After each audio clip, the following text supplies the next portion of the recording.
Hey everybody, and welcome to another episode of Magic with Zuby. My name is Zuby, and if you're brand new to this show, the show is all about a little well-known card game called Magic the Gathering. So on today's episode, this is the last episode of the M21 core set review, and we are going over all the multicolored, colorless, artifact, and land cards of M21. So this is going to be a little bit of a shorter episode than usual because there's not a whole lot of cards to talk about here this time.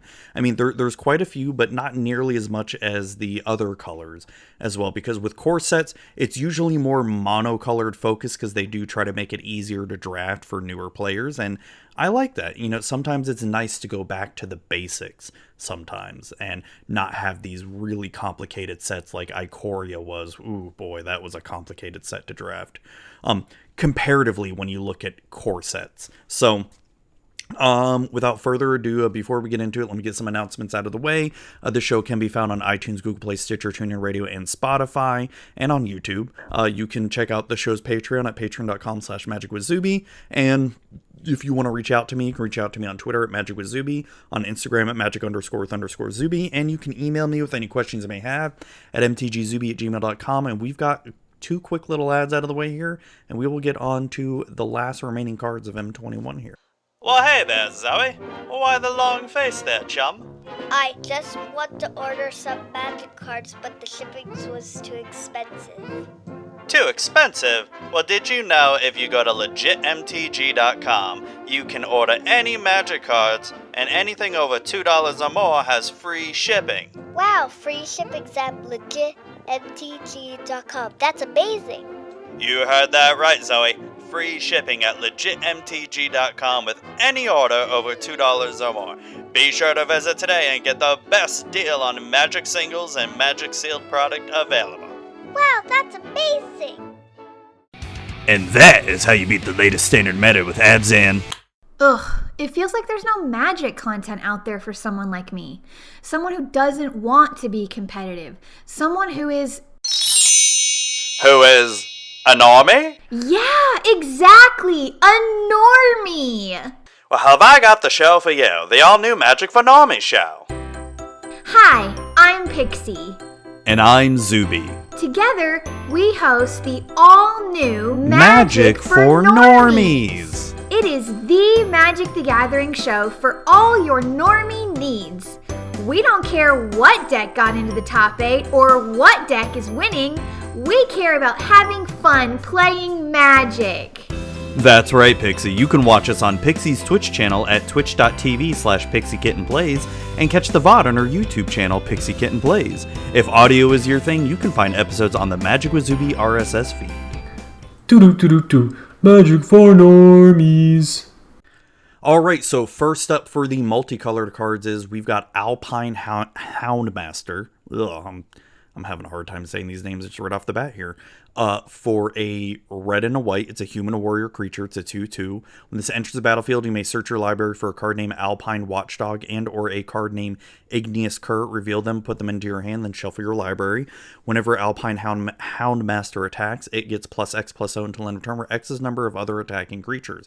So for a Boros card, a 2-mana 2/2 is pretty decent, plus with the ability to possibly tutor up the Alpine Watchdog or the Igneous Cur. That's really pretty decent if you manage to draft both of them into your deck. And even if you didn't, you can still... I think since it is a May ability, you may search for your card. You may search your library anyway, and maybe if you just want to shuffle as well, because you don't have to find those cards. It's a May ability, and you may reveal them, and then you shuffle your library. So that's also pretty decent as well. And then when this attacks, this also has the ability of pumping itself up as well. So overall, it's a pretty decent, good aggro-ish type card for limited here. Next up, we've got Conclave Mentor for green and a white. It's a Centaur Cleric. It is a 2/2. If one or more 1/1 counters would be... one or more +1/+1 counters would be put on a creature you control, that many +1/+1/+1 counters are put on that creature instead. When Conclave Mentor dies, you gain life equal to its power. So if one or more 1/1 counters would be put on a creature you control, that many +1 are put on that creature instead. Okay, so if you So say you put 2 1/1 counters on something, this will just add an additional 1/1 counter. Okay. It's not too bad. I mean, even so by itself, it's a bear. It's a 2 mana 2/2. And then with green, and I think there's even some cards in white that allow you to get some counters as well. So this is pretty decent as well too. I kind of like it. I kind of like this a little bit more than the Alpine Houndmaster so far. Next up, we've got Direfleet Warmonger. It's 1 black and a red. Is this a reprint? Orc Pirate 3/3, or is this just similar to the one from last year? It's an Orc Pirate. It's a 3/3. At the beginning of combat on your turn, you may sack another creature. If you do, Direfleet Warmonger gets +2/+2 and gains trample until end of turn. So, hey, potentially making this a 5/5 with trample. It's not too bad, and it's a 3 mana 3/3 that seems appropriately costed, and for those 2 colors, it's a pretty decent card for you to pick. Next up, we've got Experimental Overload for 2 blue and a red. It's a sorcery. Create an XX blue and red weird creature token, where X is the number of instant and sorcery cards in your graveyard.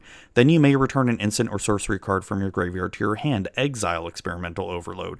So something like Draft or Limited, and this is okay. This would not be very high on my pick list at all, to be honest. But I would play something like this in a Spellslinger EDH deck, or even if I was doing sort of like a controlled Jeskai or Izzet deck as well too.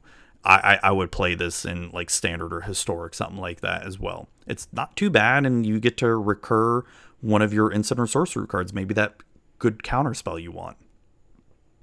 Next up, we've got Indulging Patrician for 1 white and a black. It's a vampire noble. It's a 1/4. It has flying, lifelink. At the beginning of your end step, if you gain 3 or more life this turn, each opponent loses 3 life. I kind of love and hate this card at the same time, because I mean, this would definitely want to go in my Edgar Markov deck. But so any kind of deck like Aristocrats, I'm thinking more EDH here, Aristocrats or Edgar Markov, or just like any kind of Orzhov deck where you're constantly gaining life, each opponent loses 3 life. That sucks. I mean, it's good. It's a good kind of suck, right? God, it's ridiculous. And the art of that it's pretty spicy. It's pretty spicy art, I must say. Next up, we've got Leafkin Avenger for 2 red and green. It's an elemental druid. It's a 4/3.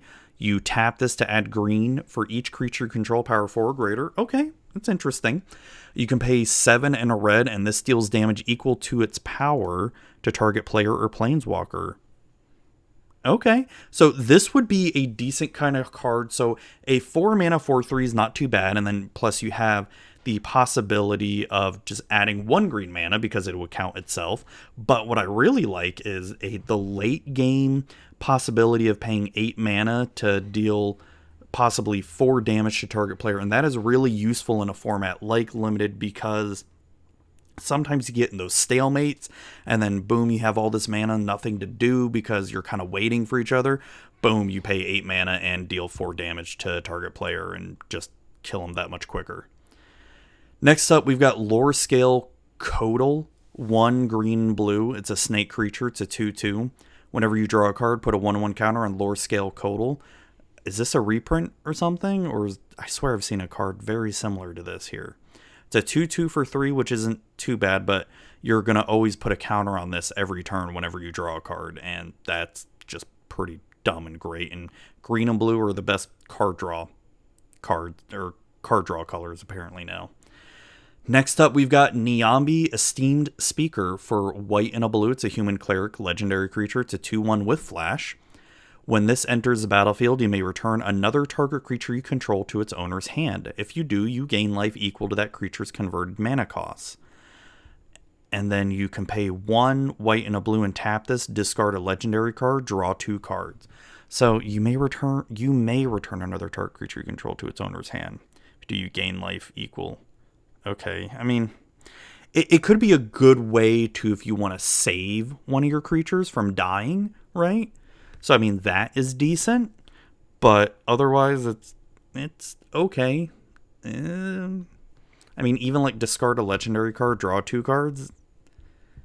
I mean, it's okay. It's okay. That's all I'm going to say. It's okay. It is nice to see Teferi's daughter again, though, Niambi. Next up, we've got Obsessive Stitcher. It's 1 blue and black. It's a human wizard creature. It's a 0/3. You tap this to draw a card, then discard a card. Okay, not bad. It's a good looter. You can pay 2 blue and black and tap this, sack Obsessive Stitcher. Return target creature card from your graveyard to the battlefield. Okay, yes, those kind of cards are always really good. And I'm going to definitely try this card in my Reanimator deck in Historic. Because, heck, sometimes you just always don't have enough mana. Like, you're stuck on that 4 mana, and boom, this is the kind of card you want, because now you can just reanimate a card that you really want, like Ulamog or something like that. Next up, we've got, Radha is back. Radha, Heart of Keld for 1 red green. It's an elf warrior. It's a 3/3. 3/3 for 3 was good. As long as it's your turn, Radha, Heart of Keld has first strike. Okay, I like that. You may look at the top card of your library anytime, and you may play lands from the top of your library. Okay, that's not bad. You can pay 4 red and green. It gets +X/+X until end of turn, where X is the number of lands you control. So, okay, so that could be a good, nice game ender. I mean, it only has first strike. I wish it had trample, though. But it is a decent card, because you can... I would pack one, pick one this, and I like the little combat trick with this as well. 6 mana feels appropriately costed, because if you have only 6 mana, you're going to +6/+6 this, and it has first strike too. That's pretty damn good. Next up, we've got Sanctum of All. It is Wooburg colors, white, blue, black, red, green. It's the legendary enchantment Shrine. At the beginning of your upkeep, you may search your library and or graveyard for a shrine card to put it onto the battlefield. If you search your library this way, shuffle it. If an ability of another shrine you control triggers while you control 6 or more shrines, that ability triggers an additional time. So something like limited, this is going to be crap, right? Because with the shrines being uncommons, you're not going to see that many shrines. But in something like Constructed, yeah, I'm going to play this in Historic for sure. And also, it'd be interesting for this to see like EDH play as well too, like just a pure 5-color enchantment deck with all the shrines. It'd be kind of interesting to see. I'd enjoy it. Next up, we've got Twin Blade Assassins for 3 black and a green. It's an elf assassin. It's a 5/4. 5/4 for 5 is not too bad. At the beginning of your end step, if a creature died this turn, draw a card. Okay. So just a 5/4 by itself is pretty decent, but you get to possibly draw a card if something died. Okay. So even if it's one of your creatures, you get to draw a card. So it's not too bad. I mean, there's better cards out there, but it's decent. It's decent enough. It seems pretty Golgari there. And last but not least for the multicolored cards is Watcher of the Spheres for white and a blue. It's a bird wizard creature. It's a 2/2. Has flying. Creature spells with flying you cast cost 1 less to cast. Whenever another creature with flying enters the battlefield under your control, Watcher of the Spheres gets +1/+1 until end of turn. So you get to cast cheaper flying creatures, and you get to pump this up as well as you play more flyers. This is going to be super handy. I'd probably almost pack one, pick one this if there's like no good removal or anything, because flying is always one of the best things to have in limited, and this is just going to help you out that much more and help you get more creatures out much quicker. All right, so the only colorless card we have for the M21 set is a very surprising remake here. I'm very glad to see this card, don't get me wrong. But with the amount of ramp that is available in Standard and Historic, this is... Yeah. Okay, Ugin the Spirit Dragon. 8 mana cost. Legendary Planeswalker. Ugin starts off with 7 loyalty. 8 mana does not seem that much, because I remember... Okay, so here's a little story. I remember my first Fate Reforged draft. I did the pre-release for Fate Reforged, but I don't remember pulling anything great. But my first draft with Fate Reforged, this is my pack one, pick one, and yeah, I played it. And it felt like you had to, especially in Fate Reforged draft, you felt like you had to earn to like be able to play Ugin the Spirit Dragon. In this kind of limited format, it seems like it's going to be a lot easier to possibly play this a lot quicker. And then even playing this in Standard back in the day, until about Battle for Zendikar, when there was a lot more ramp there. beforehand, this was a little bit harder to play as well too. Yeah, there were the control decks like Blue Black Dragon Control and Esper Dragon Control as well. Played like maybe 1 or 2 copies of this back in the day. But now in Constructed, this is going to be so easy to play here. It's oh god. I'm kind of dreading this a little bit here, but I love seeing it though. So Ugin, it's such an EDH staple. I mean, what more can I say about it? Ugin starts off 7 loyalty counters plus 2. It deals 3 damage to any target. Bolts anything. Awesome. The Neg X is one of the best board wipes ever. Neg X is exile each permanent with converted mana cost X or less that's 1 or more colors, so you can do up to 7 starting off right away. And then Ugin's ultimate Neg 10, you gain 7 life, draw 7 cards, and put up to 7 permanent cards from your hand onto the battlefield. By the time you get that done, you're most likely going to win the game at that point. Oh god, I mean, what more do I say about this? Now, I will say one of my favorite things with Ugin is in my Muldrotha deck, and some people listening and watching may know that they may have played against that Muldrotha deck, where I love playing Muldrotha. Since Muldrotha costs 6, I love negging 5 with Ugin, and then maybe negging 2 again with Ugin, so that way I don't get rid of Muldrotha, then I just get to play Ugin again, over and over and over again, and I love it. I love it, I love it, I love it. Kinda happy to see you back, Ugin, a little bit. I might end up really hating Standard. All right, we're going to go to the artifact cards here, and the first artifact card, oh my gosh, is a crazy one, Chromatic Orrery. For 7 mana, it's a legendary artifact. Like I said, 7 mana, that doesn't seem like a whole lot because ramp is so rampant. Haha. You may spend mana as though it were mana of any color. And then you tap this to add 5 colorless mana. Okay. When I first saw this, I thought it was only 4 colorless mana. I'm like, okay, 4 is not too bad. Okay, this is 5 colorless mana. And then you can pay 5 and tap this. Draw a card for each color among permanents you control. Oh my god. This is... I'd pack one, pick one this. Heck yeah. Because ramp up, get 5 easy mana and all that. And my mana is, you know, any color and all that. Ugh, god. I'm going to see EDH play for sure. Yeah, of course. Of course. What more do I even say about this card? This is just ridiculous. It's ridiculous. I love it though. Next up, we've got Chrome Replicator for 5 mana. It's a construct. It's a 4/4 for 5. Okay. When this enters the battlefield, if you control 2 or more non-land, non-token permanents with the same name as one another, create a 4/4 colorless construct artifact creature token. And in something like Limited, that's not too hard to do. And Constructed, that's definitely easy to do. But this does not seem to be very Constructed playable, though. So in something like Limited, this would maybe be an early to mid pick for me. 5 mana 4/4 is great, but possibility of getting another 4/4 out of this for 5, so 2 4/4s for 5, that's really good. It's really good. And it's a non-land, non-token permanent. So if you have like 2 enchantments or 2 artifacts out, right, that counts towards this as well. So next up, we've got Epitaph Golem for 5 mana. It's a golem. It's a 3/5. You can pay 2 mana, put target card from your graveyard on the bottom of your library. Okay, not bad. So, hey, maybe you're getting milled out and boom, you have this out. And hey, or you want to protect a card from one of your graveyard or from one of your graveyards from your graveyard. It's not bad either. Next up, we've got Forgotten Sentinel for 4 mana. It's a golem or golem. I'm saying golem like Lord of the Rings here. Golem. It's a 4/3. It enters the battlefield tapped for 4 mana. Okay, I don't like that at all. It's a cute art though. I really like the art. Kind of gives me a Labyrinth Return to Oz feel of the art, kind of, sort of. Next up, we've got Maze Mine Tomb for 2 mana. It's an artifact. You can tap this to put a page counter in Maze Mine Tomb and scry one. Okay, I like that. It's not too bad. I like scrying. You can pay 2 mana and tap this, put a page counter on Maze Mine Tomb, draw a card. Okay, it's not bad. When there are 4 or more page counters on Maze Mine Tomb, exile it. If you do, gain 4 life. Okay, I don't really like that too much. Yeah, I mean, the draw card's cool.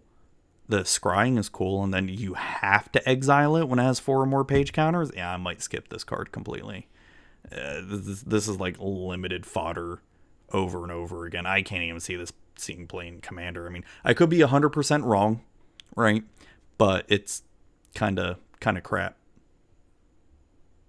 Yeah, I like the art of it though. I gotta say something nice. Oh, and it's made by Randy Gallegos. I've met him. He's been on the podcast twice. He is a really cool dude. At least I hope so. I hope he doesn't turn out to be a creeper. Like certain magic artists become. Anyways, so Meteorite, a 5 mana artifact. This is a reprint. When this enters the battlefield, it deals 2 damage to any target. Pretty decent. And you can tap this to add 1 mana of any color. This is the literal definition of a mana rock. And maybe you need that extra mana in here, and this can fit in any kind of deck since it's colorless. Next up, we've got Palladium Mirror. I think this is a reprint, right? It's a 3 mana mirror artifact creature. It's a 2/2. You can tap this to add 2 colorless mana, and it's a good little mana dork there. It's a 2 mana, or it's a 3 mana 2/2 and add 2 colorless. Yeah, I kind of like it. Prismite, it's a 2 mana golem. It's a 2/1. You can pay 2 mana to add 1 mana of any color. Okay. It's okay. I like the art of it. The art of it's pretty cool. I like that. Decent, I think. I don't know. I know I'm not saying too much about these artifact cards. Some of these are just kind of like meh. It's okay. Not the greatest. Next up, we've got Short Sword. I think this is a reprint, right? 1 mana, and he pays 1 to equip. Equip creature gets +1/+1. It's a decent little equipment. Mid to late pick more than anything. It's not that great. I mean, if you need it, you need it. But otherwise, it's okay. Next up, we've got Silent Dart. I think this is a reprint, maybe? It's a 1 mana artifact. You pay 4 to tap this. Sack Silent Dart. It deals 3 damage to target creature. I mean, in some like limited, it could be decent, right? Because you could definitely take out a pesky creature. So I wouldn't discount it entirely. Just maybe look for something better. I mean, some decent removal though, right? Sky Scanner. This is reprinted. It's a 3 mana Thopter. It's a 1/1 with flying. And when it enters the battlefield, draw a card. When was the last time we saw it? Was it Kaladesh or Dominaria or one of the core sets? I can't remember now. I can't remember the last time we saw this. But it's a decent draw card creature. I mean, 1 mana, a 3 mana 1/1 with flying, not the greatest, but the draw card is decent. Next up, we've got another surprising reprint. This has been reprinted so many, I think it's been reprinted in almost every single Commander set too, is Solemn Simulacrum, aka Sad Robot, a 4 mana 2/2 golem. When this enters the battlefield, you may search your library for a basic land card, put that card on the battlefield tab, then shelf your library, and when this dies, you draw a card. Sad Robot. It's a good card. I'd pack one, pick one this, mainly for the mana fixing and the possibility of drawing a card when it dies. So, and this is going to be handy to have more copies of, because it's always good to have Sad Robot in your EDH decks, because he helps you with mana fixing. And as far as, well, would this see play in Standard or Historic? I don't think it would. I'm going to make a prediction now. It will not see play in Standard, at least for the foreseeable future. Not right now. I could be completely 100% wrong, though. Next up, we've got Spark Hunter Masticore for 3 mana to Masticore. It's a 3/4. As an additional cost to cast the spell, discard a card. Has protection from Planeswalkers. Okay, interesting. You pay 1 mana and it deals 1 damage to target Planeswalker. Very nice. You can pay 3 mana and this gains indestructible until end of turn. Okay, so hey Teferi, you're being a pain in the ass. Boom, Spark Hunter Masticore says bye-bye Teferi. Bye-bye Teferi, excuse me. This should have been printed last year. Especially after the Planeswalker set. I feel like we got this a little bit too late, but hey, glad to see it anyway, because I hope this set starts setting a new precedent, especially protection from Planeswalkers. Now, do I want to see protection from Planeswalkers everywhere? No. But I want to start seeing more stuff like this, since we know Planeswalkers are not going anywhere anytime soon at all. They're way too popular for Wizards to get rid of. But I'm hoping we see more stuff like this. Maybe not just on creatures, but also spells as well, too. Like a little combat trick, like, oh, hey, you're... like on more instant cards, like, hey, you're trying to target my creature with your Planeswalker. Boom, has protection from Planeswalkers now. Boom, you can't do it. Sorry. Boom, yada, yada, yada. Gone, done. Get out of here. So I like it. Pack one, pick one. Hell yes. Even if there are no planeswalkers you play against, it's still pretty good because you can give it indestructible. Next up, we've got Tormod's Crypt. Why weren't you reprinted last year? I know I've been wanting Tormod's Crypt for like ever now, and I'm glad to see it back. Finally. Tormod's Crypt, it's a 0-cost artifact. You tap this, sack Tormod's Crypt, exile all cards from target player's graveyard. Now, we did get Grafdigger's Cage last year. I kind of wish we got this instead, but hey, I'll take it. I'll take it now. I'll take it now. I'm glad for that. So those are all the artifacts there. We are going to go over the land cards now. We aren't going to go over every single land here. We will go over some of the more unique lands. So before we start going over the unique lands, once again, they have the Gain Life lands, the Bloodfell Caves, Blossoming Sands, Dismal Backwater, and all that. These were originally first coming out in Khans of Tarkir, if I remember correctly. And these are... The one thing I will say about these lands, not only are these great for mana fixing and limited, but these are also really great budget lands for EDH, right? Now, it's something that I try to teach a lot of newer players that are into EDH, like, hey, watch out for the amount of tap lands you have in your deck. Now, these kind of lands are very useful because you get those 2 lands, you get the Gain the Life, and it helps you with your mana fixing. And I feel like these are great budget lands for people out there. So I'm glad to see them again. Just keep printing them out. I wouldn't be surprised if we keep seeing them for the foreseeable future for like ever, right? So I'm glad to see them. The other surprising reprint that we have here in this set is Fabled Passage. I really liked Fabled Passage back when Throne of Eldraine came out. I feel like it is it's not the fetch we need, but it's kind of the fetch we deserve right now. And it is a very good fetch. Like, even now, I mean, basically if you play this like turns 1 through 3, essentially, if you're not ramping up or anything like that, it's basically a very fancy Evolving Wilds. But playing this by turn 4, it's good because the land comes in untapped. So really like it. I'm glad to see this again. I like being able to put this in my EDH decks along with Evolving Wilds and Terramorphic Expanse. So I'm glad to see this again here. The other kind of reprint we see is Radiant Fountain. When this enters battlefield, you gain 2 life. We have not seen this since, in a standard set, since M14, I think, or M13. I think it's one of those sets. So it's nice to see it again. It's a decent, gain 2 life card, especially if you need that as well. At least it doesn't come in tapped, though. That's good. And another... It's surprising but not surprising reprint are the temples here, the enemy temples. So I'm pretty sure the reason we're getting these reprinted is because they were reprinted back in M20, and M20 is rotating out this fall. And with Theros still being in standard for another year, this is most likely the reason why they reprinted these 5 temples here, and I'm okay with that. Yeah, there's that whole hubbubalub about Arena, and hey, people are mad about reprints. Whatever, it is what it is. Stop getting mad about everything, seriously. And I think that is it for the lands. I know there's the Animal Sanctuary land that I want to go over, but I think as far as the other lands go, I think that's about it. I really do like the temple lands. I love the fact of just scrying one, and it helps so much, especially in early game, especially when you keep those hands that are a little bit iffy, but maybe you have 2 temples in them. Yeah, you're going way slow at that point, but hey, maybe you can come back and it helps you win. It helps you scry down some cards that are just not useful for you at all. So the only new land card out of this set, let me just double check. Yeah, this is the only new land. Everything else has been a reprint, is Animal Sanctuary, and this art is amazing. I love the art of it. So it is a rare land. You tap this to add 1 colorless mana, and you can pay 2 to tap this, put a 1/1 counter on target bird, cat, dog, goat, ox, or snake creature.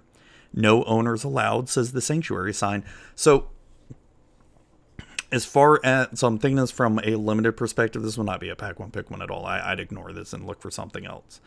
unless it was a foil, and I would only take the foil because the foils probably look so pretty as well. And something like EDH, especially if you're doing a cat dog deck, this could be, decent card. But otherwise, this is an okay card. I mean, I don't see this really seeing any kind of play in Constructed or Standard or Historic or anything. This is more relegated to EDH more than anything, but I love the art of this. It's a great art. It's wonderful. It's a wonderful art there. It's great. So there you have it, folks. That is the entire M21 complete set review. We just finished the multicolored artifacts, colorless, and land cards there of M21. I think this has been my favorite set review so far. I really, really enjoyed it. I've enjoyed doing Ikoria and Theros and all that, but this, I've tried to take this a different approach here, and I feel like it came out for the better. Let me know what you think about it. I really enjoyed doing it, and yeah, so there you go. That's M21 in a nutshell, and if you listen to this to try to get pre-release, tips and hints, I'm sorry, so sorry, because it's, no, I'm sorry, I'm not very good at competitive Magic. This is more of a casual look at the M21 side. But anyways, thank you all for listening. It's been great. It's been real. It's been fun. And thank you all for listening and watching, and have a great night there.